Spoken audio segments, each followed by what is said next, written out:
like to ask you to come along with me in a journey in time, a story about this building. So if you go back in time, in the turn of the century, in 1900, this building was a vacant space and was built by a very wealthy person who lived in Somerville, businessman who lived in Somerville. His daughter built this building here for him. Damien, right? Damien. So if you look upside in the building, that's why that name is up there. She built this building for him. It was an amazing building because it was all concrete. Actually could drive automobiles, and you turn this into a parking garage. It was one of the first buildings of its kind. It was written up in the local newspaper as this beautiful new building. That was in the turn of the century in 1900. At the same time, Jewish and Italian immigrants came from Europe, were going into the city and living in the slums of New York, looking for a better life for themselves, their family, and their children in 1900. So while they were building this building here, the women from China, the Jewish and Italian immigrants were building a union. There wasn't any union there. There was nothing, like there was nothing here. Put yourself in the turn of the century, being a woman, very different situation than it is now. Put yourself that you speak no English, but you only speak either Yiddish or Italian, and you formed a union. And they weren't successful right away, but they kept struggling and formed a great union. So those two tracks were happening at the same time. Hats, ties, jackets. If you saw all the people with hats going to the baseball game, all of those things were being produced here. So it was a massive industry. Many immigrant workers were making their livelihood out of this. So as it expanded into the cities beyond New York, it came to Boston and other cities in New England. And here it was, here in the Boston area. And what happened was they decided they needed a place to stay. They needed a center. They needed a place to bring everybody together of like minds and talk about the issues at hand. So they purchased this building, unbelievable as it may seem, from Mass General Hospital. Mass General Hospital owned this building, and the union bought it in the about 1940s, late 1940s. And what were they thinking about? They had an idea. Imagine, they had an idea to put in this building a radio station. They were going to buy transistor radios, a bunch of them, and give them out to the members at discounted prices. And from this building, produce a radio station to send the message. The union had doctors on the second floor with the pharmacy, with a clinic. Actually, there was upstairs on the second floor, there was a X-ray surrounded by cinder blocks when we were taking this out. There was a clinic in there, and then in the turn of, not the turn of the century, in 1980, which I was here, I know I'm very old, but I was here then, we petitioned to the state legislators, and they allowed us to have a pharmacy. We were filling prescription drugs in the 1980s in this building on the second floor and sending it out to our membership. And as we all know, from our personal life and our work life, life keeps changing, right? Nobody predicted there would be a pandemic and the situation that we're in now, stuff that's not the normal, what we normally had before. We adapted in the building and brought in Black Math, which is a high-tech company. We have a soundproof room over there. We have young workers on computers making animation for commercials. And that's the new evolution of where we're at in this building. So it was booming around here. This was the center of the garment industry, and people knew each other. There was a sense of community.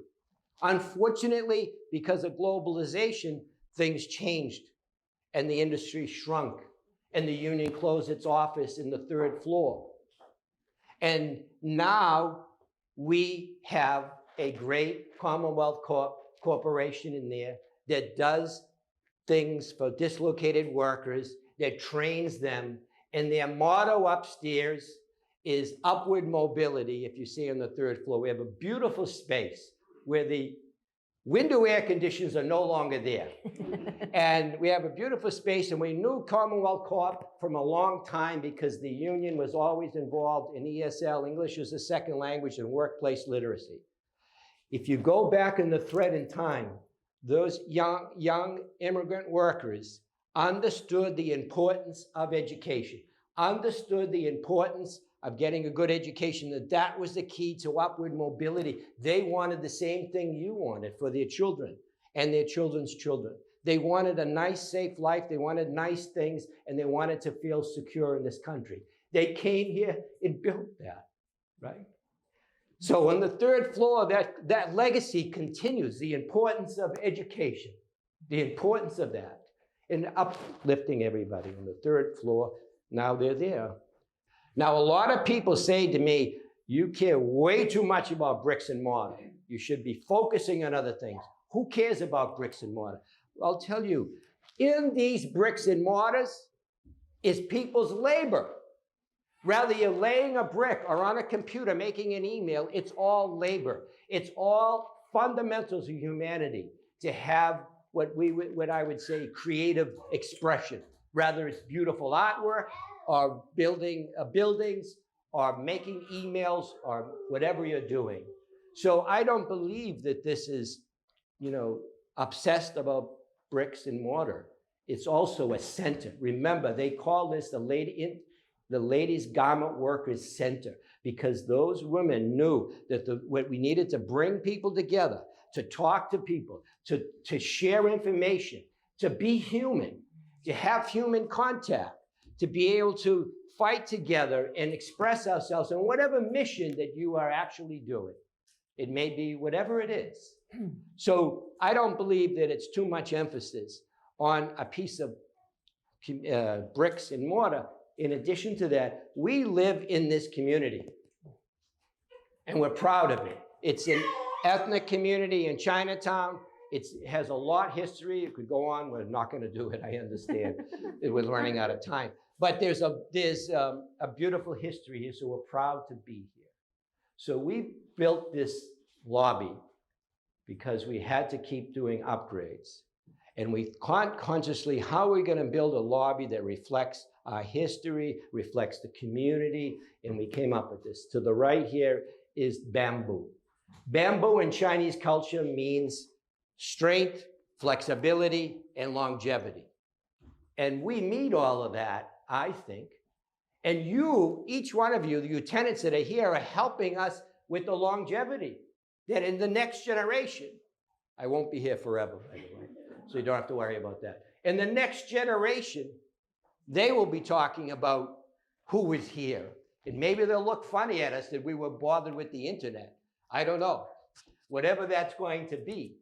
But that next generation will come in, and you need a center.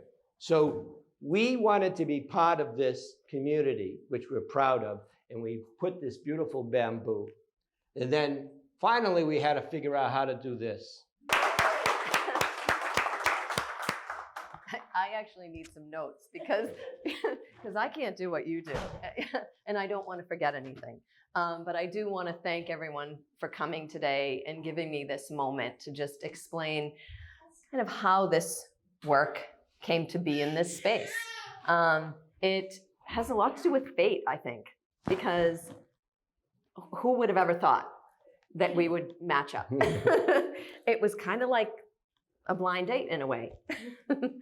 I would like to thank Warren for giving me the opportunity to talk to you today and to just be here to explain this, because this is my least favorite thing to do.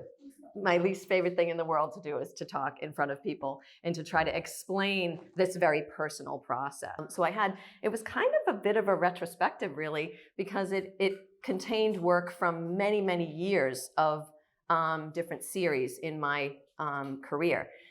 So it was a show entitled Seasons Change, and it took place over the fall through winter of last year.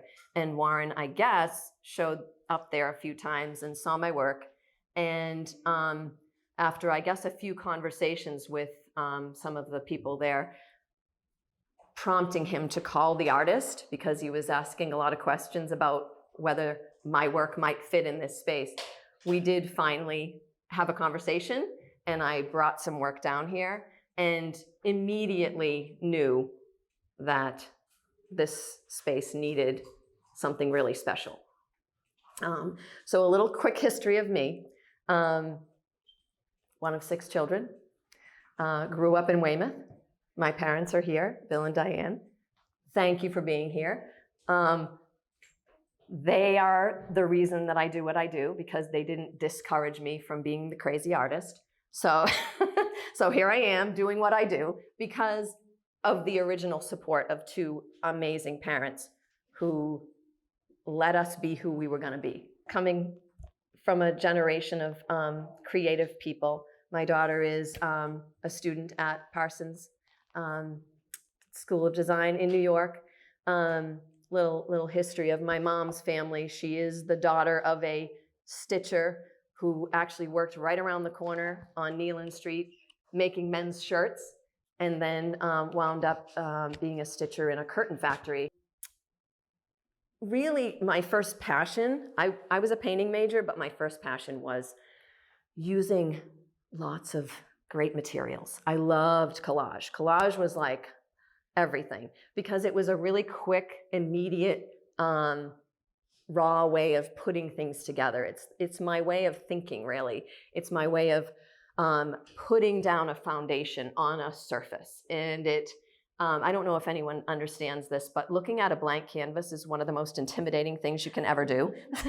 So putting things on that surface is like the greatest way to start. It's just like, so wonderful and immediate. And so in this work, you're gonna see those little remnants of the stuff I love to work with. So this was a great opportunity for me to go back to my favorite way of working. So these pieces are made on wooden panels. They are multi-paneled. So this is a diptych, and the 2 middle pieces are triptychs. That means there's 3 parts to them. This one means there's 2 parts to them. They're meant to feel like kind of pages in a book, or a sequential kind of image that travels down the hallway, like traveling in that little story, that journey in time. And I wanted there to be a continuous horizon running through the whole thing so it feels cohesive. And it's really meant to be symbolic about kind of uniting the whole visual experience, but also uniting all the elements that are inside it. Pieces of fabric, the collections that I came up with to start the foundation of these would be some maps of Boston. There are pieces of joss paper or incense paper that are found in Asian markets for spiritual ceremonies for burning. And there's ink drawings, there's fabric patterns, there's patterns for making garments layered in there. There's actual fabric that I stole out of Eva's studio in all of these pieces of bamboo here. There are logos for the Garment Workers Union.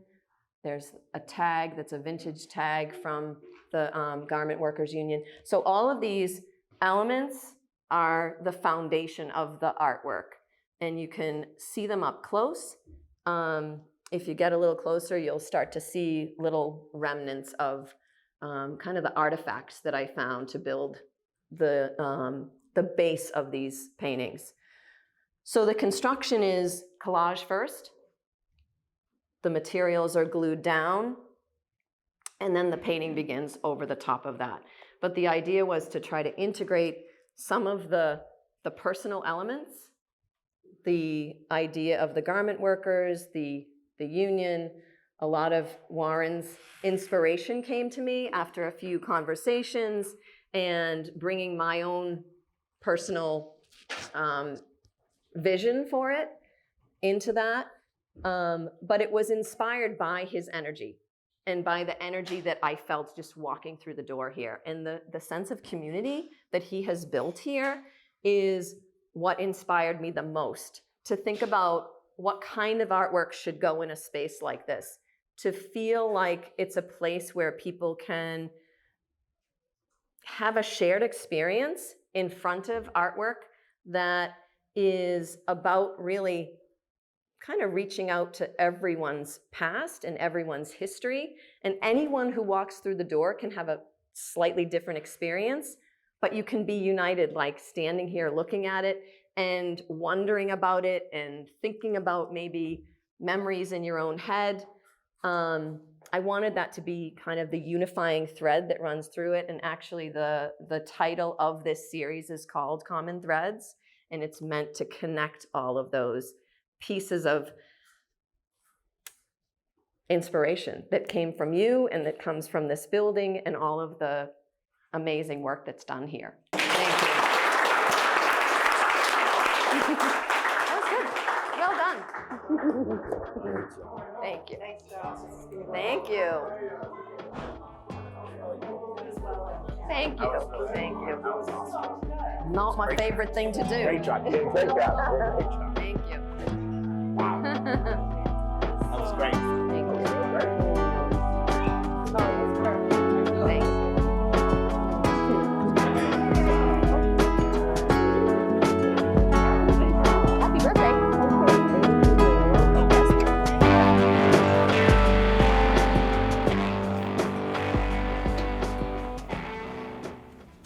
The Ladies Garment Workers Center is located at 33 Harrison Ave in Boston's Chinatown neighborhood on the corner of Harrison and Beach Streets. It is the focal point of the neighborhood and was built in 1909. Later on was purchased by our union at the time. It was called the International Ladies Garment Workers Union. Purchased the building in 1949 as a headquarters for the union and also to serve as rental income for the union. We've owned it ever since. And in this position in this neighborhood, it's really a centerpiece for the neighborhood. Over the years, the building has served many different tenants with a community-based focus. The neighborhood, although it's Chinatown today, hasn't always been Chinatown or referred to as Chinatown. At its earliest, this neighborhood was marshland. And it's the reason why Beach Street here is named Beach Street. And you have just a short few blocks away, the South Cove area, which was literally a cove. Much of Boston was like that and was filled in later on to make and create new neighborhoods. Originally, it was a lower income neighborhood and served the nearby rail yard, which is today South Station. The rail yard meant that this neighborhood, because of its proximity to the rail yard, meant that a lot of manufacturers and warehouses focused their businesses here in this neighborhood.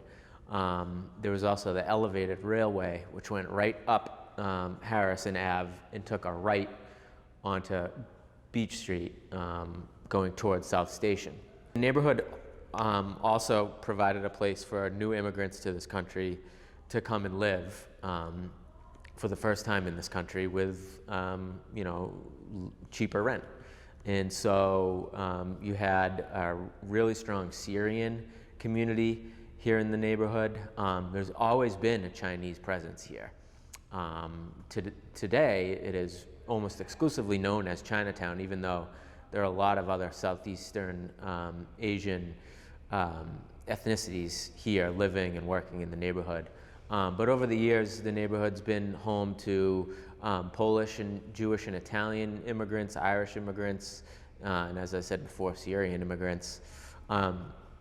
This was an area where the Chinese community in particular has thrived because of the ability to set up their own businesses. In the early days, it was laundry businesses.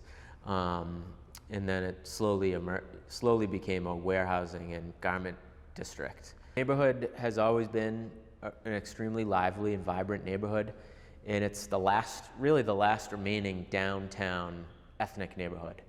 And there are efforts continuing in this community to make sure that it stays a vibrant ethnic community and not some kind of Disney World where people come to go to the Chinese restaurants, but where real working class immigrants can come and live and work and enjoy the opportunities that the city has.